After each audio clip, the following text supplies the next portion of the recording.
So naganap na nga po ang inaabangang bigating world title fight sa pagitan ng former Unified Welterweight Champion Kit One-Time Thurman at current WBC Junior Middleweight Champion Sebastian Fundora. At sa kasamaang palad nga po para kay Thurman at sa mga tagahanga nito ay dahil lahat ng sinabi ni Thurman bago ang laban ay ni isa wala siyang napatunayan dahil binugbog lang po ito ni Fundora sa buong laban. Wala pong naging sagot si Thurman sa tangkad at haba ni Fundora. Kaya bugbog ang sinapit nito sa buong laban hanggang sa naging sabog-sabog na ang pagmumuka nito. At pagpasok ng round 6 ay nagdesisyon na ang referee na ihinto na lang ang laban dahil sobra-sobra na ang pinsalang natatamo ni Thurman. Dahilan kung bakit nakuha ni Fundora ang panalo via 6 round technical knockout. Subalit umangal nga po si Thurman sa hatol ng referee na itigil ang laban dahil gusto pa nitong magpatuloy. Kaya naman dahil dyan ay hindi nagpa-interview si Thurman pagkatapos ng laban at nag-walkout na lamang ito nang dahil sa pagkakadismaya. Ito na ang pangalawang talo ni Thurman sa buong professional boxing career niya.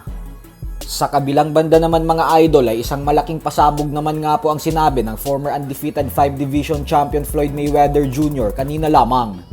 Ito po ay dahil tila kumambyo ito sa rematch nila ng ating pambansang kamauman ni Pacquiao sa September 19 bilang professional fight.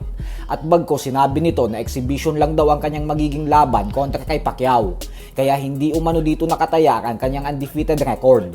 Kinumpirma naman ni Mayweather na magtutuos talaga sila ni Pacman. Pero salungat ang kanyang pahayag sa inanunsyo ng Team Pacquiao at maging ng Netflix na isa itong professional match. Ganun pa man ay sinabi pa rin ni Mayweather na sana umano ay mapasaya pa rin nila ni Pacquiao ang mga fans kahit exhibition lang ang kanilang magiging bakbakan. Ang problema po dito ay dahil sinabi rin ni Pacquiao na kaya siya pumayag lumaban dahil professional fight ito at nakataya ang kanilang mga records.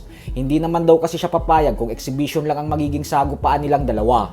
Kaya naman ibig sabihin po niyan ay mukhang may hindi pagkakaintindihan sa pagitan ng magkabilang kampo. Masakit po ito sa ulo lalo pat inanunsyo na mismo ito ng Netflix dahil sila ang sponsor ng laban. Samantala, tuloy-tuloy naman nga po ang mga banat ng current WBC Welterweight Champion Ryan Garcia sa former pound-for-pound king Terence Crawford. Matapos po kasing sabihin ni Garcia na tatalunin niya lang daw ng walang kahirap-hirap si Crawford, ay muli po itong bumanat at sinabing di hamak naman umano na mas mabilis at mas malakas siya kaysa kay Crawford. Handa umano siyang umakyat ng 154-pound junior middleweight division para labanan si Crawford kung kakasa ito sa hamon niya na magtuo silang dalawa sa ibabaw ng lona. Lalo pat isang overrated fighter lang naman daw itong si Crawford.